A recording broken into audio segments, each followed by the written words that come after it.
Saudara, selama hampir 81 tahun, Mahkamah Agung hadir dalam menegakkan hukum dan juga keadilan di Indonesia.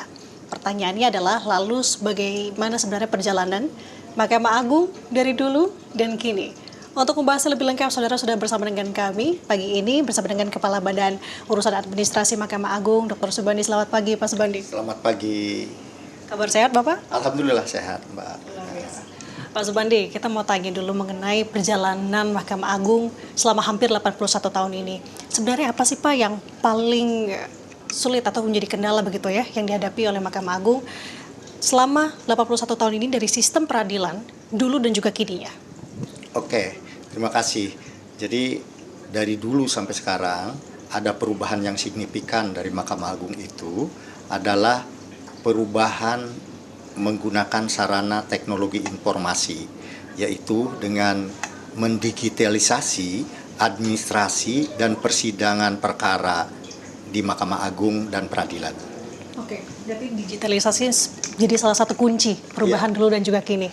Kita tahu memang Mahkamah Agung kan cukup punya banyak inovasi digitalnya, e-court, e-berpadu, smart majelis, sampai dengan court live streaming begitu Pak. Lalu bagaimana Mahkamah Agung bisa menggunakan transformasi digital itu atau digitalisasi saat ini untuk bisa meningkatkan pelayanan masyarakat? Ya, diawali pada tahun 2010, Mahkamah Agung meluncurkan namanya CTS, Case Tracing System. Masyarakat bisa mengecek sampai di mana perjalanan dari suatu perkara. Kemudian bertransformasi pada tahun 2012 menjadi SIPP, Sistem Informasi Penelusuran Perkara. Nah, di mana itu interaksi antara masyarakat dan pegawai Mahkamah Agung serta peradilan, ya hakim di dalamnya, menjadi alat kerja buat mereka. Pada tahun 2018, Mahkamah Agung meluncurkan aplikasi e-court, ya, e-court. Nah, di situ lahir bahwa gugatan itu dokumen majukan gugatan ikut untuk perkara perdata menggunakan e-filing. Ya. Jadi tidak lagi datang tadi ke pengadilan, tetapi cukup mengupload. Kemudian e-summon. Ya, jadi panggilan kepada para pihak pun bisa menggunakan elektronik. Ya. Tidak lagi menggunakan jurusita melalui elektronik. Nah, yang ketiga fitur dari e-court itu adalah payment, pembayarannya otomatis dihitung berapa besarnya biaya perkara untuk perdata ini.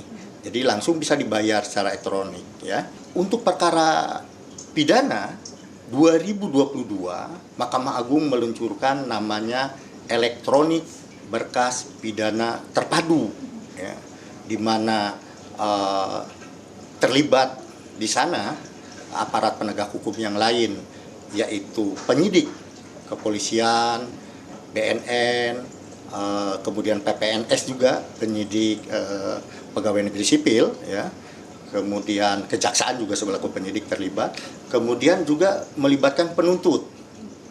Penuntut itu bisa kejaksaan maupun KPK dan lembaga pemasyarakatan di Kementerian Hukum itu bergabung di dalam aplikasi e-berpadu. Perkembangan teknologi artificial intelligence juga kita ikuti. Mahkamah Agung saat ini sudah menggunakan teknologi artificial intelligence itu dalam hal penunjukan majelis hakim.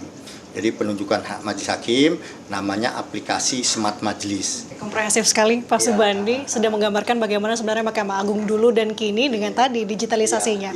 Baik, terima kasih atas waktunya Kepala Badan Urusan Administrasi Bapak Dr. Subandi. Terima kasih Bapak, sehat selalu.